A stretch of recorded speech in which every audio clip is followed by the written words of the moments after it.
In Fast Times at Ridgemont High, you're nude for a little bit in there. For a person so young, was that a difficult decision to make? It was fun. It was. That scene actually was fun. Paradise, it was justified, and it was very in character. Imagine that moment again. A teenage girl with a stunning figure slowly rising from the pool in a red bikini, gradually removing, and then the bra slips off to the tune of Moving in Stereo. That scene didn't just set the screen on fire, it ignited the imagination of an entire generation. That was Phoebe Cates. And that moment in Fast Times at Ridgemont High, 1982, became one of the most sensual and iconic scenes in cinema history. In just a few seconds, she went from a newcomer to an 80s sex symbol, the teen goddess of Hollywood. But just as the spotlight burned its brightest, Phoebe vanished, quietly, as if she'd never existed at all. And since then, the question has lingered. What really happened to Phoebe Cates? This video will trace the footsteps of one of Hollywood's most mysterious disappearances. From the girl in the red bikini who rocked the silver screen, to the woman who walked away from the limelight at the height of fame. Are you ready to rediscover Phoebe Cates, both the one frozen in that immortal moment and the one who made bold choices? Phoebe Cates was born on July 16, 1963, in New York City. She grew up in a family with a strong artistic foundation and deep connections in the entertainment industry. Her father, Joseph Cates, was a pioneering television producer behind hit shows like The $64,000 Question and played a crucial role in establishing the Tony Awards. Her mother, Lily Cates, was a fashion model who later ran her own boutique. Genetically, Phoebe carried a rich, multicultural heritage, Ukrainian Jewish from her paternal grandparents, and a mix of Russian Jewish and Chinese from her mother, who was born in Shanghai. This cultural background gave Phoebe a unique appearance, a striking Eurasian beauty that stood out in any crowd, quickly drawing attention from the fashion and art world. From a young age, Phoebe was steered toward the arts. She attended specialized schools in Manhattan for artistically gifted children and excelled particularly in dance. However, that dream ended abruptly when Phoebe suffered a knee injury at the age of 14. The fall forced her to give up ballet. But rather than collapse, Phoebe immediately pivoted to a new path, teen modeling. With her striking looks and natural confidence, she quickly rose in the industry. At 15, Phoebe had her first major breakthrough, appearing on the cover of 17 magazine, one of the most respected teen fashion publications at the time.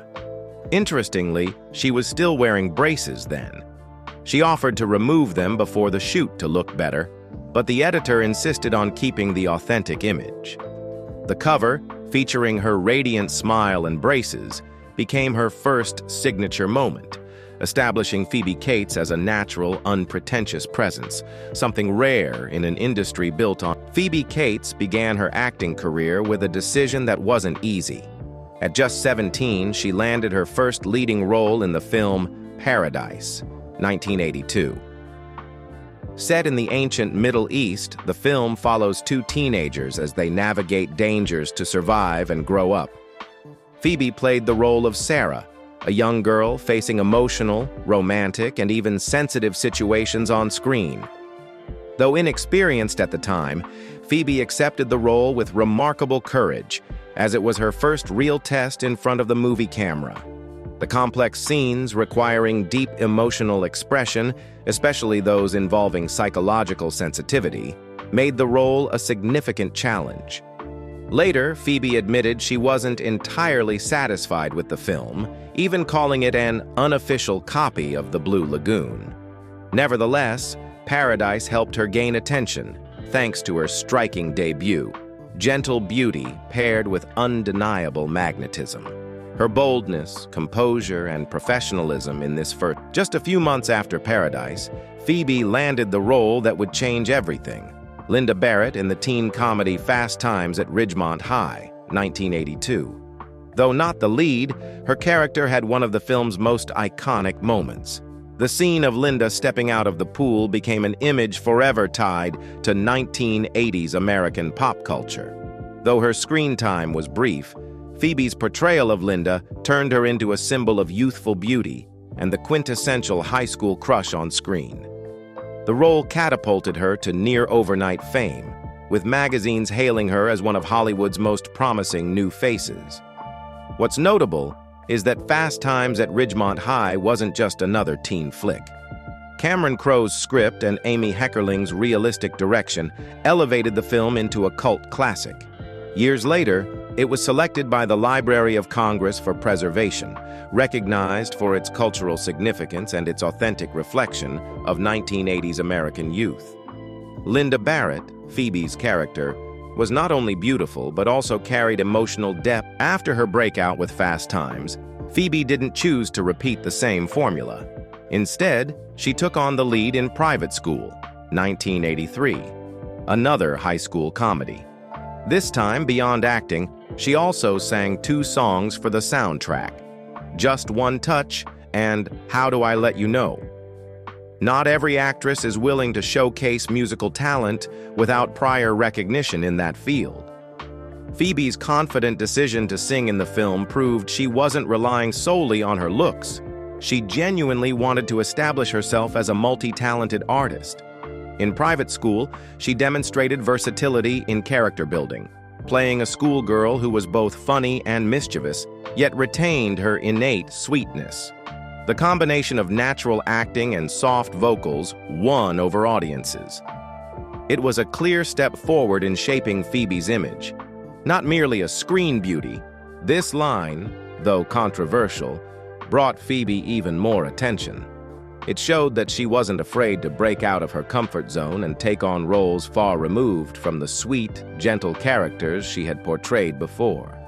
Her constant shift in roles and style made it clear that Phoebe Cates didn't want to be typecast as just a teen beauty icon. She was unafraid to experiment with edgier characters, new approaches, and stories that required real depth. Although she hadn't won any major awards during this period, her range and seriousness in choosing roles set her apart from the sea of young actresses at the time. In just under 3 years, 1982 to 1984, Phoebe had gone through a whirlwind of transformations, from a controversial film lead to a beloved high school star, to showcasing her singing voice and then diving into serious television drama. She rose to fame quickly, but she never stopped pushing to step out of her own shadow. With a beginning like that, uncompromising, trend-defying, and unafraid of challenge, Phoebe Cates laid the foundation for a career meant to last longer than a fleeting symbol. After a dazzling and challenging start, Phoebe Cates entered a more mature phase of her career, where her name was no longer a passing phenomenon, but a top choice for producers. A major milestone came in 1984 when she landed the lead role of Kate Beringer in Gremlins, a horror comedy produced by Steven Spielberg.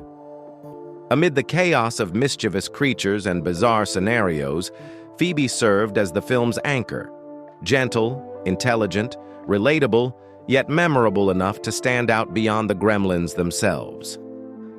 Her performance was especially praised for a haunting monologue about loss during Christmas, an unexpected moment of emotional gravity in an otherwise comedic film, delivered by Phoebe with rare sincerity. It wasn't just a commercial success. It proved she wasn't confined to teen star roles and could handle emotionally layered characters in the most unconventional settings. Following this success, she returned in Gremlins 2: The New Batch, 1990, maintaining her signature charm even as the sequel leaned more heavily into satire and surrealism. During this period, Phoebe made clear efforts to diversify her image by appearing in films with different tones and themes. In Shag, 1988, she played a Southern girl in the last summer before adulthood, full of nostalgia and inner transformation. In Bright Lights, Big City, 1988, she stepped into the fast-paced, fragile world of urban nightlife, where fleeting relationships and chaotic nights ruled. But perhaps most notably, She played Elizabeth in Drop Dead Fred, 1991, a young woman trying to regain control of her life after childhood trauma. Though the film initially split critics, it later gained cult status, with Phoebe's performance praised for its complexity and emotional layers, the most nuanced role of her career. At her peak, she wasn't just a beloved actress, but also a beauty and fashion icon for American youth. Her delicate features, piercing gaze, and effortless poise made her a frequent face on covers of major magazines like Seventeen and Harper's Bazaar, which named her among the 10 most beautiful women in America. Without flashy styling, Phoebe was admired for her understated, elegant fashion sense. She was captivating not just on screen, but in every candid moment of real life. Amid the fame, Phoebe was also one of the few actresses in the 1980s who openly addressed the harsh demands of the film industry. When asked about her nude scenes, she didn't dodge the question. Instead, she clearly distinguished between artistic choices and professional pressure. If in Paradise, her first film, the explicit scenes left her uneasy and unconvincing in Fast Times at Ridgemont High, she saw them as lighthearted and easier to handle. She summed up her view in a cold but accurate statement. In this business, if a girl wants a career, she has to be ready to take her clothes off. If you have a good body, why not show it? The quote may be shocking, but it reflected a truth many young actresses had to face. However, entering the early 1990s, Phoebe began to pull back. After her role in Princess Caraboo, 1994, she gradually disappeared from the screen. There were no scandals, no headlines, no retirement announcements. Only silence, a silence that raised the question: had she reached the limits of fame and was now seeking a quiet exit? While her peers chased new roles and expanded into international markets, Phoebe stopped. And it didn't seem like burnout. It felt intentional. Because for her, success wasn't just about how many films people remember, but knowing when to walk away before becoming a faded shadow in the very story she once dominated. Before becoming a sex symbol of 1980s American cinema, Phoebe Cates had lived a very different life, private, quiet, and far removed from the dazzling expectations that Hollywood would later place upon her. In the late 1970s, as her teen modeling career began to take off, Phoebe had a pivotal moment in her personal life: a serious 3-year relationship with Stavros Merjos, an agent for commercial directors. They met in 1979 during Phoebe's first visit to the legendary nightclub Studio 54, a symbol of party culture and avant-garde creativity.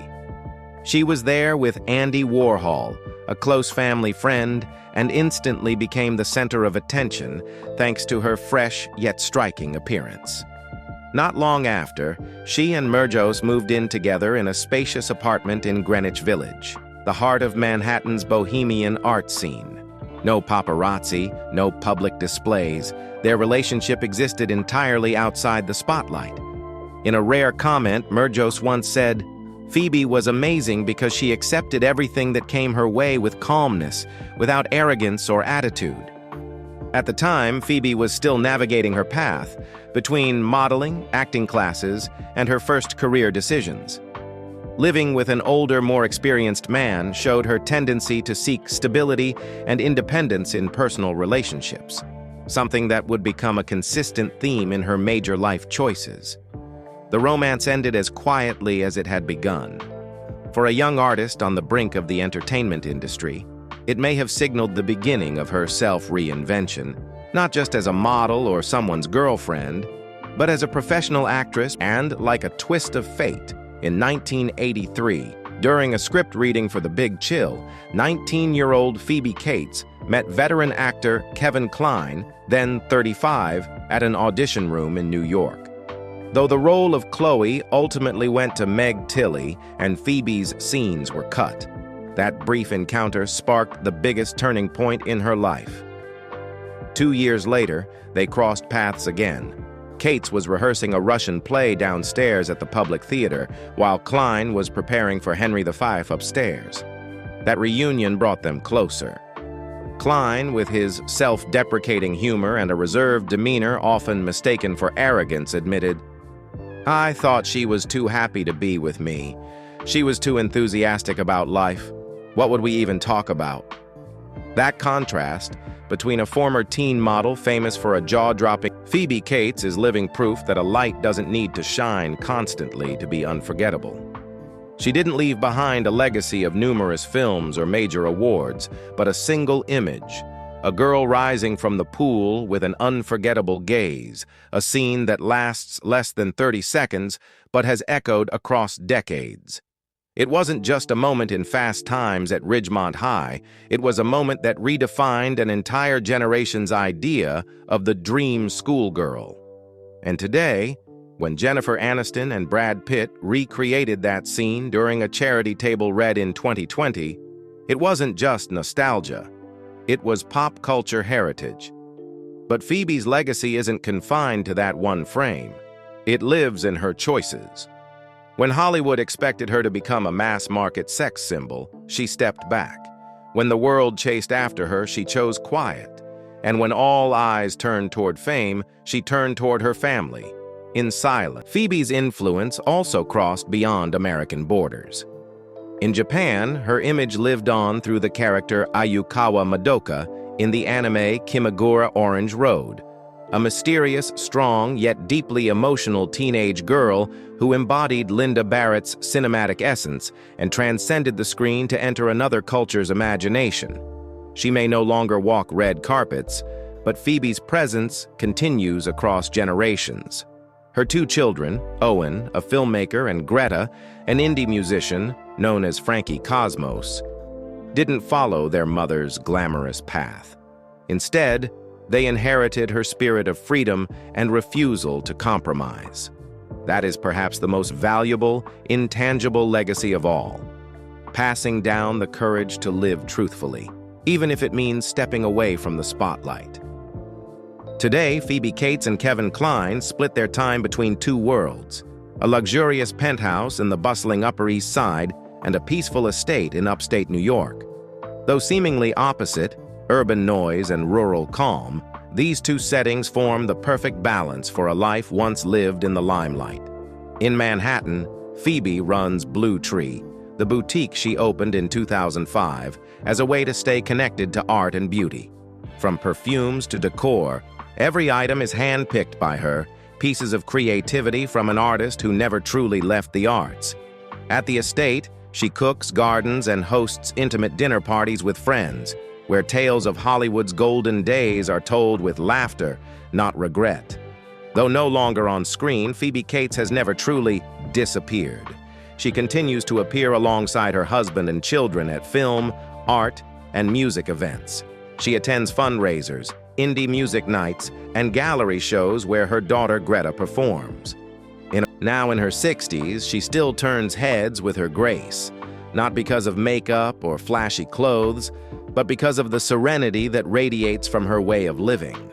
When asked about returning to Hollywood, she simply smiles. For Phoebe, happiness doesn't lie on a film set or under red carpet lights. Happiness is opening her boutique to familiar faces, sharing dinner with her family, or spending weekends at a small theater watching old friends perform. A life that seems simple, but only those who've walked through fame can truly grasp its worth. And behind that simplicity lies a world rich in style. As of 2024, Phoebe Cates' estimated net worth is around $35 million, accumulated from her peak years in acting and modeling, and the success of her boutique. Her $17 million Manhattan penthouse isn't flashy, but it's exquisitely designed, with refined interiors, a private pool. Some stars choose to shine for a lifetime, but Phoebe Cates, she chose the right moment to step away, guided by a quiet belief. Happiness doesn't need to be on display. What do you think about that choice? Leaving Hollywood at her peak, was it a sacrifice or was it freedom? If you too appreciate unique journeys like Phoebe's, don't forget to like, subscribe, and join us as we uncover more untold stories of stars. Not just on screen, but behind the curtain of life. Alongside her modeling work, Phoebe had an unusual job that not many know about, working undercover security at the Gallery drugstore in New York. She was given a shopping basket, posed as a customer, and quietly roamed the aisles to watch for shoplifters. She recalls her only catch was an elderly woman stealing a box of adhesive bandages, but she chose not to report it, a decision that reflected empathy and maturity beyond her years. These real-world experiences, from surveilling shoplifters to smiling with braces on a magazine cover, not only helped Phoebe mature, but also gave her a sharp awareness and adaptability. These skills later proved invaluable in the tough world of Hollywood, where success requires more than glamour. It demands grit and life experience behind the spotlight. With such a foundation, a culturally mixed girl raised in the entertainment world, exposed early to real-life challenges, and possessing a beauty that defied convention, Phoebe Cates had all the makings of someone unique. And indeed, her journey would prove she was never just a pretty face in showbiz.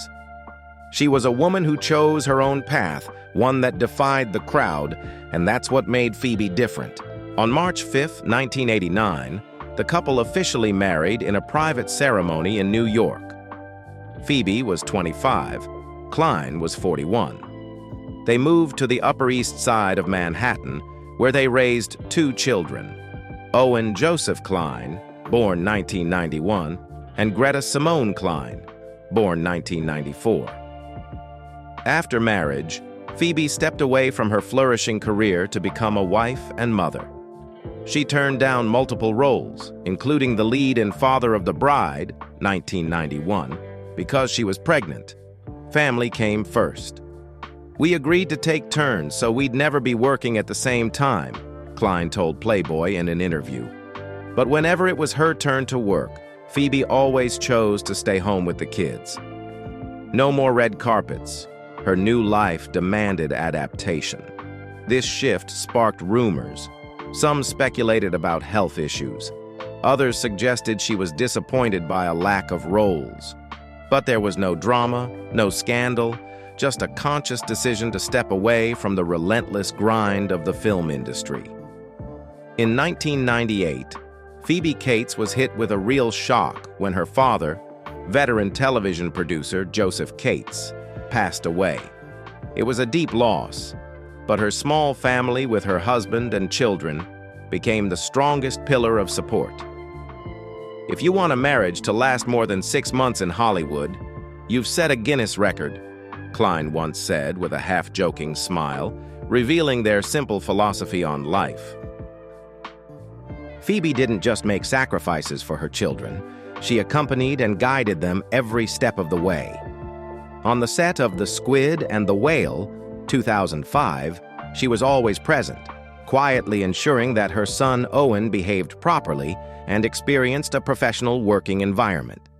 After that film, Owen decided not to pursue acting, but instead focused on directing and creating graphic novels. His debut film, Funny Pages, distributed by A24, took 10 years to complete and premiered at the Cannes Film Festival in 2022. Greta, the younger daughter, also followed an artistic path. From Friday night family jam sessions, she began writing music early and eventually became the frontwoman of indie pop band Frankie Cosmos, celebrating the 10th anniversary of their debut album Zentropy in 2024. Both children grew up grounded in a deeply artistic and humanistic foundation, much of which can be credited to Phoebe Cates's steady but quiet presence. Though she became famous at a young age, Phoebe Cates was never involved in scandal. No public feuds, no dramatic breakups, no private life controversies. Her biggest conflict, if any, was the inner tug-of-war between artistic passion and family responsibility. And she chose family, choosing a life with fewer spotlights but greater stability, less noise but more meaning. After more than 3 decades together, Phoebe Cates and Kevin Kline continue to uphold the promise they made at the start. "We will never be apart for too long, and we will always protect this marriage." After many years fully devoted to her family, in 2005, Phoebe Cates made a surprise return on an entirely new stage, a boutique brand called Blue Tree, located at 1285 Madison Avenue in New York's Upper East Side. The store was founded and is run by Phoebe herself, embodying the spirit of a general store with a twist, as she described it. The name Blue Tree was a creative suggestion from husband Kevin Kline, inspired by the Fauvist art movement, where trees are painted in blue to symbolize individuality and character, especially in the traditionally conservative and refined Upper East Side. Unlike showy luxury boutiques, Blue Tree reflects Phoebe Cates's personal taste and aesthetic. She handpicks every item herself, from jewelry, quirky gifts, rare perfumes, and handmade crafts to clothing and artful home decor. The shop attracts not only Carnegie Hill locals, but also stylish visitors from around the world. For Phoebe, Blue Tree is a bridge that keeps her connected to art, design, and creativity. The very values that nurtured her since childhood in a family deeply rooted in theater and television. After stepping out of Hollywood's spotlight, this is how she continues to engage with cultural life, quietly, yet with grace and intention. Though she no longer works in the arts, Phoebe Cates still occasionally appears with her husband Kevin Kline and their children at select cultural, film, or music events. In 2011, she attended the premiere of The Conspirator at the Museum of Modern Art, MoMA, in New York with Kevin and their daughter Greta, a rare public appearance for the entire family. Earlier, in 2006, Phoebe appeared with her son Owen at the 71st Annual New York Film Critics Circle Awards. These moments are rare, as she largely avoids the media. Phoebe holds firm to her personal principles. No interviews, no acting comebacks, no public disclosures about her private life. In a celebrity world filled with noise and competition for attention, Phoebe Cates's silence doesn't make her forgotten. It makes her unique, enigmatic, and unforgettable. Like her boutique Blue Tree, quietly nestled in the heart of the Upper East Side, yet possessing a character that can't be replicated.